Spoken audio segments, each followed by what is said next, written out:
Hello, hello, everybody, and welcome to the Listen Bitch podcast. I'm your host, Brandon Lynette, Christian mindset coach, truth teller with a little bit of a backbone, and I'm also the best-selling author of Once Upon a Time, Bitches. Before you clutch your pearls, relax. If you are here, you already know this isn't churchy fluff, and it's not self-help nonsense. Okay, I bring you real life, real faith, real responsibility, and my mission is simple but not easy. I am here to help you steward your potential in Christ, not chase it. We're not manifesting it. We're going to steward it because you did not land on this planet by accident. You were placed here on purpose with gifts, with a conviction, and with a calling. And I'm not interested in watching you waste your human experience by numbing out, playing small, or waiting for permission that you're never going to get. I talk about mind, body, and spirit because if one's off, everything's off. And let's be honest, a lot of you feel off. Moody, tired, foggy, anxious for no reason. You're praying, you're journaling, you're doing the work, but your body is still fighting you. And this is why I talk about things like my omega blood test, because when your omegas are imbalanced, your brain chemistry, your inflammation, your hormones, and your emotional regulation are taking a hit. Listen, bitch, you're not broken, you are imbalanced, and your clarity gets a whole lot easier when your biology isn't sabotaging your genuine obedience. One more thing, this podcast is growing. It's bold and it is not for everyone, which means I'm officially looking for a kick ass sponsor, someone aligned with my values, someone not afraid of faith or truth or very strong opinions. If you got products or services that actually help people live better or think clearer and stand stronger, and you're not trying to babysit your brand, I want to hear from you. Okay. And listen, you guys, make sure you share the show. Comfort isn't the goal. Okay. Becoming who God created you to be, who he trusted you to be, that's the goal. Okay. I'm going to tell you guys, I'm talking about passion today. And what I realize, and I kind of want to share with you is that I don't think that people have a passion problem. I think people have a numbing problem. Finding your passion doesn't just make life more fun. It literally rewires how you move through everything, your energy, your confidence, your relationships, your discipline, your finances, your faith. Because when you are connected to what you were made to do, you stop dragging yourself through days like a tired ass donkey that needs a snack and a nap. Okay. I know what your life looks like right now without the passion. And I get it because you're still functioning. But babe, you are not alive. You're not alive. And some of the things that I see most, okay, that let me know is that you wake up already tired. Like you're not sleepy. You're tired in your soul. You scroll a lot. Maybe you snack a lot. You overthink a lot. You daydream a lot. And you're doing the basics, but you feel like you're living in this big gray area. And you're secretly jealous, maybe not so secretly jealous, of people who seem lit up. And then you shame yourself for being jealous. And maybe you're someone that's busy, but it's the wrong kind of busy, like running on a treadmill that isn't plugged in, kind of busy. And I know you're feeling stuck in these cycles, like you've got this, I'm going to change, and that leads to a small burst of energy, and then you crash, and then there's guilt, and then you repeat that. And that's you're feeling distant from God, not because he left you though, but because you keep ignoring what he's been nudging you to do. And the worst part is that you have told yourself this is adulthood. Like you have settled. Like boredom, resentment, and low grade depression are the entry fee for being responsible. And I'm going to tell you right now that is not maturity, that is disconnection. I want you to find your passion because it improves your life. Passion is a God designed fuel source. When you have passion, you have direction. You don't need 10 motivational videos to take one single step. I used to have to watch them. I used to have to listen to it every morning to get the wheels turning. You have energy, not fake hype. Like you have real inner drive. There, it's not very often that I don't wake up not excited about my life. And I'm a stay-at-home mom. I get excited. Like, what is today going to bring? What do I get to create? What is possible? And my kids always do something that's magical, funny, whatever, and something amazing always happens, whether it's business or creating for the show, making content, there's just always something because I've trained myself to look for that. That passion I found gave me identity clarity. Like, I want you to stop shape shifting to fit everyone else's expectations. And what's going to happen when you have a passion is you're going to make better choices because you finally have something worth protecting. You will become harder to manipulate because you are not desperate for outside approval. And babe, I'm going to tell you right now, passion does not remove problems, okay?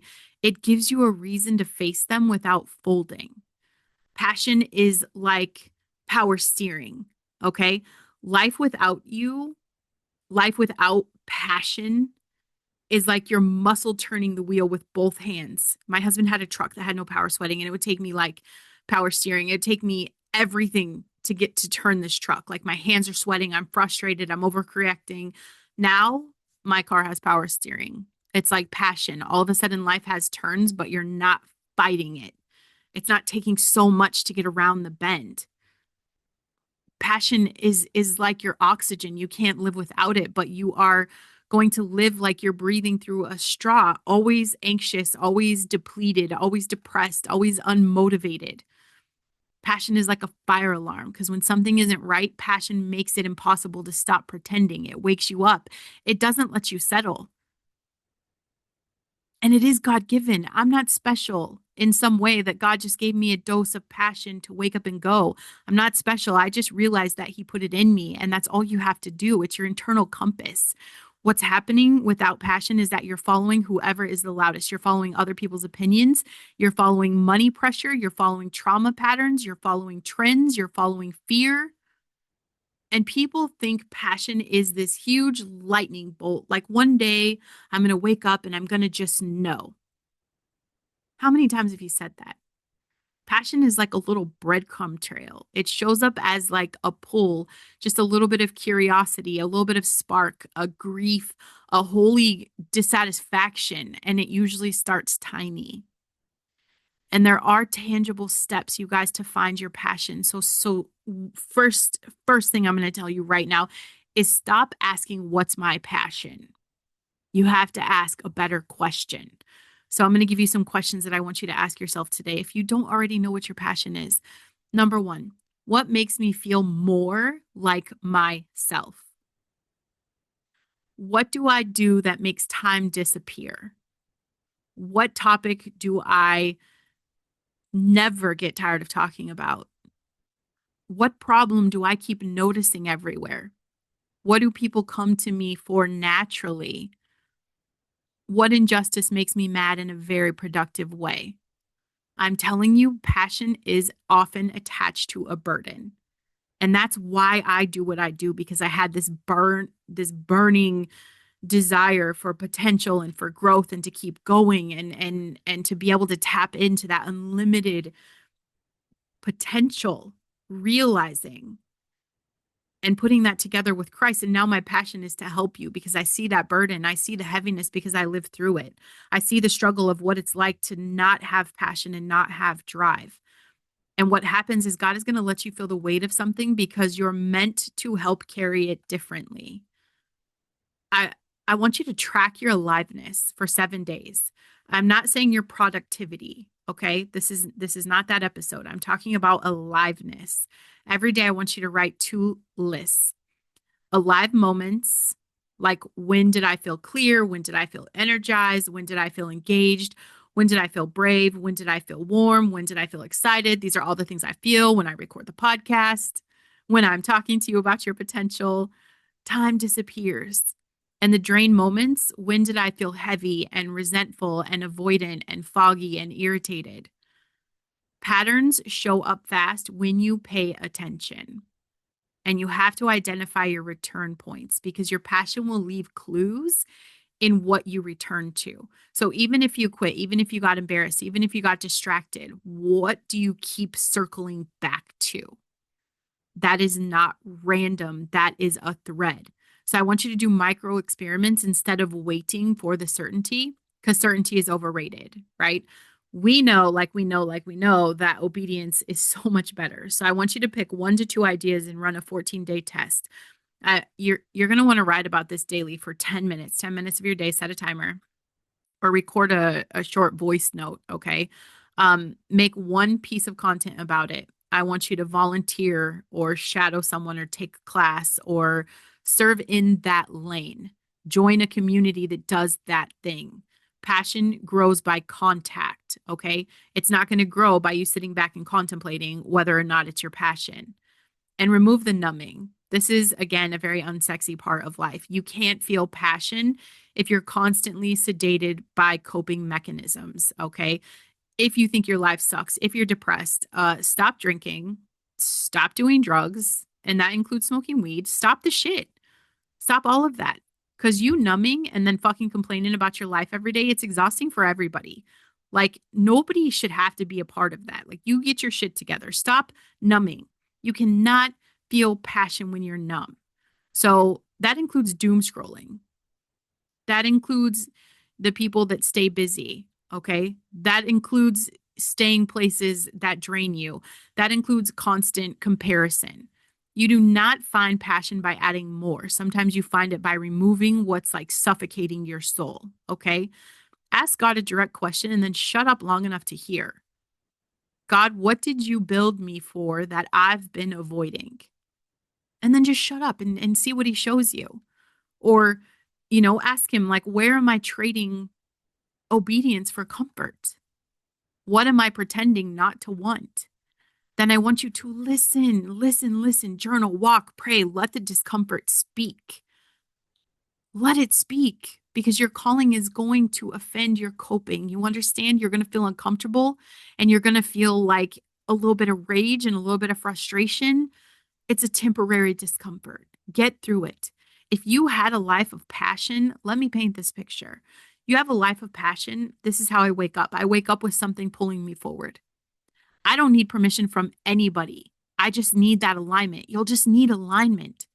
You're less reactive emotionally because you are not empty inside. You're going to set boundaries faster because your time matters now. Your confidence rises because you're finally doing what you're built to do. You become resilient because setbacks feel like part of the mission, not proof that you're a failure. You feel closer to God because you're walking in obedience, not just talking about faith. Your life becomes less about getting through it and more about becoming. Becoming is such a common thread in every conversation I have with you guys. I feel that pull. So something has to become. Something is becoming. I feel the whisper. God is talking to me. I'm getting downloads even while I'm doing this. You know why? Because I'm clear. Because I am aligned. Because I'm stepping into my potential and because I'm taking massive action on my goals and my dreams. Because I've chosen to let passion be there. Because I've gone through the discomfort. I've gone through the frustration. And I know you're going to block yourself by saying stupid shit like, what if I'm not good enough? You're afraid of being seen. So you're going to procrastinate, you're going to research, you're going to plan, you're going to keep buying courses, and you're never going to move. I am telling you, confidence comes after commitment. I've never learned more than when I'm thrown to the fire to actually do something. Nobody's confident on day one. I'm 500 plus episodes in, and I could tell you that my confidence wavers at time. I just keep doing it. And I know, bitch, you're going to say, well, fine, Brandon, but I don't have time. I work a full-time job. I don't have time. That's called fear of choosing. So I want you're feeling like you have to keep every identity, like you have to keep caretaker, peacekeeper, reliable one, nice one, and passion requires prioritizing. That's not true. There are micro steps and non-negotiables. Passion doesn't need 3 hours of your day. It just needs consistency. And the question that you're not going to tell me, but I know you're thinking it, is what if I fail? And that's that fear of discomfort. There is no guarantee before you obey. Failure is just lessons, data. It's not identity. So I want you to learn to iterate without self-hate. And this, I ask this question I used to ask it a lot. I've even asked mentors, like, what if I succeed and it costs me relationships? There's a fear of outgrowing people, and it's real. And a lot of people are going to prefer you to stay small because it makes them comfortable, because they want to be miserable fucks. They don't care about getting uncomfortable for their future. They want to drag you down with them. Okay. Help them grieve the fantasy that everyone's going to cheer. That's it. Teach yourself that obedience is not a group project. And you're thinking, I missed my chance. That's shame. You believe that time disqualifies you. Nothing is wasted with God. Your detours become your depth. Call out the lie. Call out the lie without the shame. It's not that you're lazy, you're scared and you've been coping. You don't need inspiration. You need the next step that you can actually do today. You're not trying to become someone else. I just want to help you return to who God made you. There is a spark. Like, what lights you up? This is where you're going to attract your aliveness, and you're going to see proof. Like, where has this already shown up in your life? And you're going to continue to see this if this is the question you're asking. And then your path is going to be, what's the next small experiment? It's that simple. Spark, proof, path. That's how you build passion without the bullshit. Most people are not lost. They're just numb. Passion isn't a mystical treasure that you stumble upon. It's a God-given thread that you follow with that obedience, one step at a time. Your life without it will keep feeling like you're surviving, but your life with it, you're going to feel like you're finally breathing again. I love you guys. I'll see you on the next one.